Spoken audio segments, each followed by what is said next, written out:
Allahumma sholli ala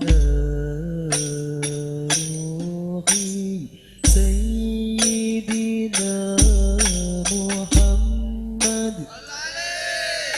Allahumma sholli ala ruhi Sayyidina Muhammad. Allahumma sholli ala pada hari kiamat nanti tidak ada yang bisa menolong kita. Seorang suami tidak bisa menolong istri, seorang istri tidak bisa menolong suami, orang tua tidak bisa menolong anak, dan anak pun tidak bisa menolong orang tua. Ada salah satu amal ibadah yang akan bisa menolong kepada seseorang pada hari kiamat nanti, yaitu tilawatil Quran. Bacaan Al-Quran yang kita baca di dunia ini nanti akan menjadi penolong pada hari kiamat. Baginda Rasulullah menyampaikan dalam salah satu hadisnya, Iqra'ul Qur'ana, bacalah itu Al-Quran, wa innahu ya'ti yaumal qiyamati syafi'an li ashabih. Karena Al-Quran yang dibaca di dunia saat ini, besok pada hari kiamat akan memberikan pertolongan bagi yang di jalan Allah dengan dukun-dukun dan peramal yang menggunakan istilah haji juga kiai. Yang pertama, semua ustadz dan dai yang mengikuti agama Allah tidak akan pernah meminta syarat apapun kepada Anda kalau Anda konsultasi. Syaratnya kasih fotomu dulu, misal. Syaratnya kasih pakaian, syaratnya begini, nggak ada syarat. Ustadz, saya buat dosa begini, ini ayatnya, kamu disuruh taubat, ini hadisnya, kamu disuruh jalankan ini. Silakan pulang, amalkan, selesai. Panduan wahyu. Tapi kalau dukun pasti ada syarat. Kalau sudah minta foto, tunggu 3 hari, minum air ini, dan seterusnya. Ini baru sudah ciri dukun. Walaupun pakai surban, biar imamannya 7 meter. Jangan dipercaya, nggak boleh. عند الإمام أحمد أن النبي صلى الله عليه وسلم كما في حديث عمران بن حصين أنه عليه الصلاة والسلام رأى في عضد رجل حلقة من صفر يعني من نحاس، فقال له النبي عليه الصلاة والسلام ما هذا؟ قال يا رسول الله من الواهنة، أنا أضعها حتى تكفيني الحمى، لا تصيبني الحمى ما دام أني أضع هذه الحديدة. اعتقاد كما يعتقد بعض الناس مثلا أنه إذا علق شعرة من حيوان معين من ذئب أو غيره، أو علق كلاما أو نحو ذلك من التمائم وما شابهها، أنها تدفع عنه الضر أو تدفعه عن أولاده. فقال له النبي عليه الصلاة والسلام انزعها، انزعها فإنها لا تزيدك إلا وهنا، لو مت وهي عليك ما أفلحت أبدا. والحديث حسنه عدد من أهل العلم. Maka malaikat maut turun ke sini. Makanya ketika sakratul maut sudah datang, maka yang baca Quran hentikan. Kenapa? Oh, memang gitu ya. Jangan semakin kenceng. Ayo Pak, insya Allah Pak, gitu. Al-Baqarah Pak, Al-Baqarah Pak. Al-Kahfi, Al-Kahfi. Enggak lah. Yang baca Quran berhenti dulu. Kemudian digantikan dengan kita mentalkin. Untuk agak ke sana dikit. Masya Allah ya. Orang yang meninggalnya kooperatif ini.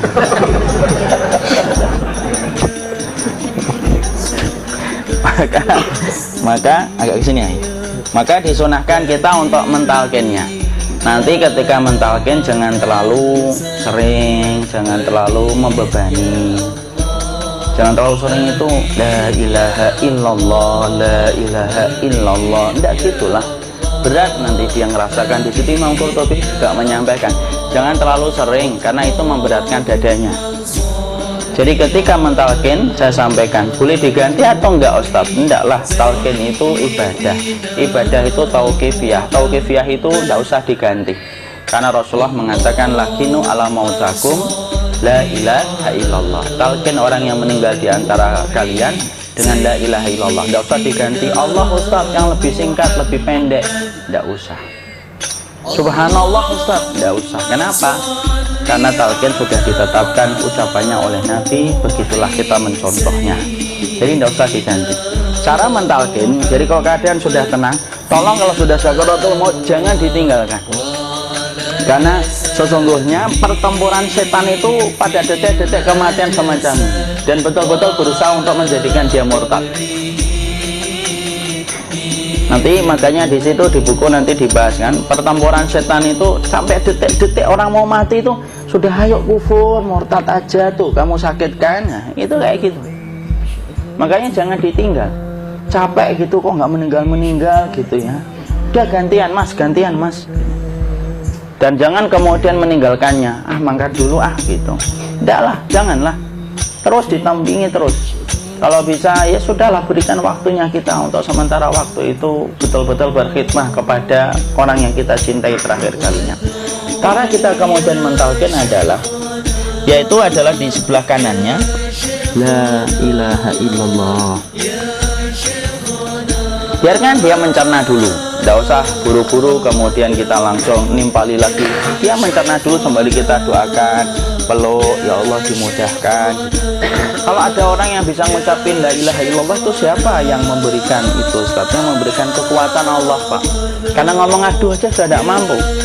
Makanya Allah berfirman dalam surat Ibrahim, yusabbitullahu alladhina amanu bil qawli tsabit fil hayatid dunya wa fil akhirah. Allah teguhkan perkataan orang yang beriman dalam kehidupan dunia dan akhirat. Dunia itu ya ketika menjelang kematiannya. Makanya dia bisa ngomong la ilaha illallah. Sebenarnya ngomong aduh aja udah nggak mampu. Kalau bisa ngomong, dia pasti ngomong aduhnya dulu. Tapi Allah yang menggerakkan, ngomong la ilaha illallah. Makanya makana akhiru kalamihi la ilaha illallah dakhala jannah. Barang siapa akhir kalamnya itu adalah la ilaha illallah, pasti masuk surga. Makanya kita lagi la ilaha illallah. Cerah dulu. Tidak usah minta diburu-buru ya. Tidak usah gini. Ayo la ilaha illallah. Ayo.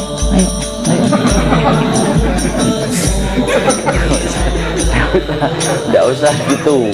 Ya, biarkan dia pelan-pelan gitu. Ayo tapak, ya Allah capek saya Pak. Enggak usah. Ya, ucapkan la ilaha illallah. Kemudian dia mencerna. Lalu kalau dia sudah mengatakan, untuk mengatakan la ilaha illallah. Ya, kalau sudah mengatakan la ilaha illallah, berarti sudah. Enggak usah ditalkin lagi, enggak usah. Enggak apa-apa, biarin aja. Dia di situ aja. Kecuali dia ngomong lagi, dan gak usah diajak ngomong alhamdulillah ya Pak, ya Allah gitu. Terus dia jawab alhamdulillah ya. Itu berarti ucapan terakhirnya alhamdulillah. Atau ketika diucapkan la ilaha illallah, dia melihat air, nah itu berarti ucapan terakhirnya air. Talkin lagi, gak usah marah, aduh Pak minta air, mau minta air nanti aja dikubur gitu loh. Jangan gitu, biarin aja. Jangan kemudian setelah la ilaha illallah, la ilaha illallah, terus ayo tutup, awas ya ngomong lagi ya. Nggak usah gitu juga. Maka kemudian setelah la ilaha illallah sudah, nggak usah diajak ngomong gitu. Terus kemudian nggak usah ada anaknya perempuan, ya Allah Pak sudah bisa ngomong la ilaha illallah gitu. Cukup dalam hati alhamdulillah gitu. Diam, kita dengerin gitu. Disitulah nanti biasanya detik dia terakhir, dia nanti ngeliat di sini Pak, prosesnya itu nanti kaki langsung sebagian jempol dingin, dia kaki telapak kakinya langsung, kalau kita dinginkan dingin kayak kaki yang kena AC langsung. Kemudian dia langsung ningkup gini dikit, ya mulai kaku dia. Atau kalau enggak gini, dia langsung kayak jatuh, kayak kepala nanti yang paling terakhir. Kepala itu pasti ada gerakannya Pak, ini meninggal itu pasti gitu. Karena apa? Sudah tidak ada beban ruh yang menahannya. Ya, cabut ya, set pelan, maka kemudian malaikat itu, tapi tetap sakit lah, walaupun dikatakan ringan tetap sakit. Maka kemudian sakit gitu, ngelewatin sini, jantung kemudian sudah tidak berfungsi. Kemudian ginjal Pak, ngelewatin ginjal tidak berfungsi. Bapak bayangkan kan, kalau yang pernah sakit batu ginjal Pak, sepakat nggak kalau kita batu ginjal itu sakitnya luar biasa Pak? Itu baru titik batu kecil di ginjal. Kita bisa bayangkan tiba-tiba ginjal tidak berfungsi. Sakitnya kayak apa Pak? Tiba-tiba ginjal nggak berfungsi, pankreas naik, kemudian tek jantung. Jantung ini dia masih hidup, dia di sininya masih hidup walaupun jantungnya sudah berhenti. Naik, kemudian mata, dia ngelewatin mata. Organ tubuh yang paling setia sama ruh itu mata. Maka kemudian mata dia ngelihat, dia set, ngelihat set keluarnya, set naik dia. Jadi lihat ini sama dia. Makanya Rasulullah mengatakan inna ruha idza qubida tabi'ahul basar. Ruh itu kalau dicabut, mata itu ngikutin kemana perjalanan ruh itu. Makanya ada yang meninggalnya gini. Ya itu bukan tanda su'ul khatimah, itu tanda fitrahnya mata ngikutin ruh. Atau kemudian bukanya sedikit. Ada yang kayak senyum Pak, ada yang kesini yang keringetan, nah itu tanda husnul khotimah. Ada yang senyum. Jadi sakitnya setelah selesai itu plong gitu. Makanya kemudian ada yang tersenyum. Maka itu tanda. Kalau kita ngelihat orang yang membuka mata kayak gini, tidak usah takut. Cepat-cepat kemudian kita nanti tutup. Biasanya kalau terlalu lama, itulah yang menjadikan ini tidak bisa ditutup. Makanya harus pakai kapas akhirnya. Karena apa? Karena pas meninggal nggak langsung ditutup. Biasanya karena perawat takut, dokternya juga nggak tahu, itu dibiarin itu. Makanya ada beberapa mata yang ditutup pakai tersoplas kan. Sebenarnya kalau langsung bisa nutup dia, fitrahnya nutup mata itu. Jadi kemudian kita baca Allahumma firlahu warhamhu wa'afihi wa'fu'an wa ta. Bismillah wassalatu wassalamu ala rasulillah, tutup. Bismillah. Tidak usah takut. Kecuali buka lagi ya, ini baru kita kasih bareng. Kalau buka lagi Pak, insya Allah Pak, ya Allah, ya kita kabur bareng-bareng Pak. Diusap Pak, diusap ini. Ini enggak disenggol gini, enggak. Begini kan, sudah meninggal dunia. Tangan boleh begini, boleh diluruskan, tidak ada ketentuannya. Boleh gini, boleh kemudian lurus. Tidak usah disalahin kalau ada yang lurus. Lu itu tangannya gimana sih? Posisikan kayak sholat. Tidak ada perintah kayak gitu. Jadi kemudian dikondisikan saja. Terus maka kemudian dipijit-pijit, akiknya dikeluarin, kemudian jamnya dilepas, gigi palsunya dilepas kalau ada, ya. Kemudian apa? Setelah itu, coba buku.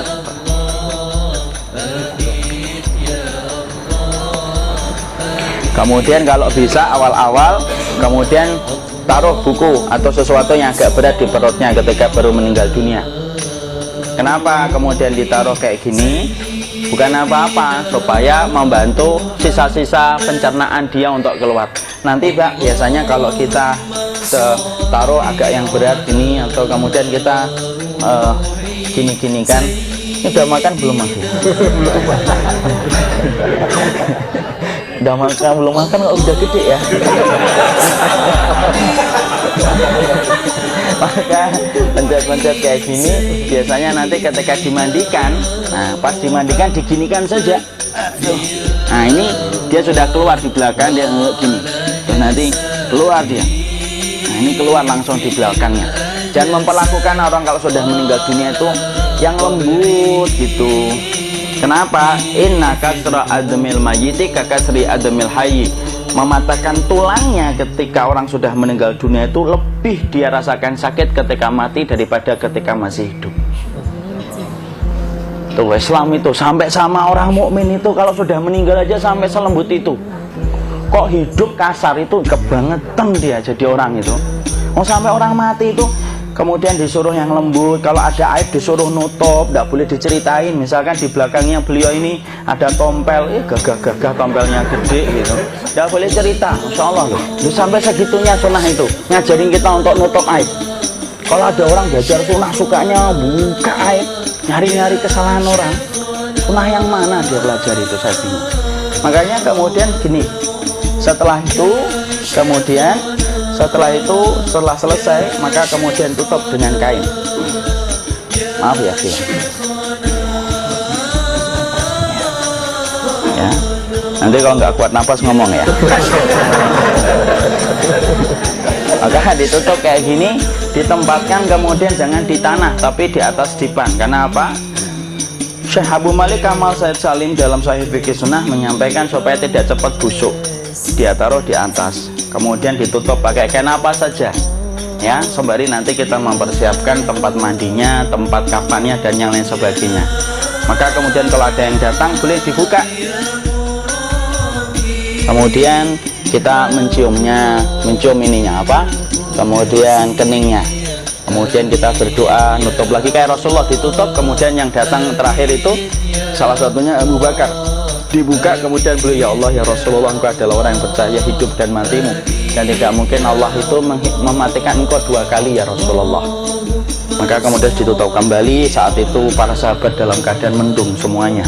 Maka disitulah kita lakukan kayak gini, ditutup gini asatinya, kasihan tidak bisa nafas, insya Allah tidak butuh nafas lagi. Jadi kemudian kita semacam ini, kita persiapkan apa yang bisa kita lakukan.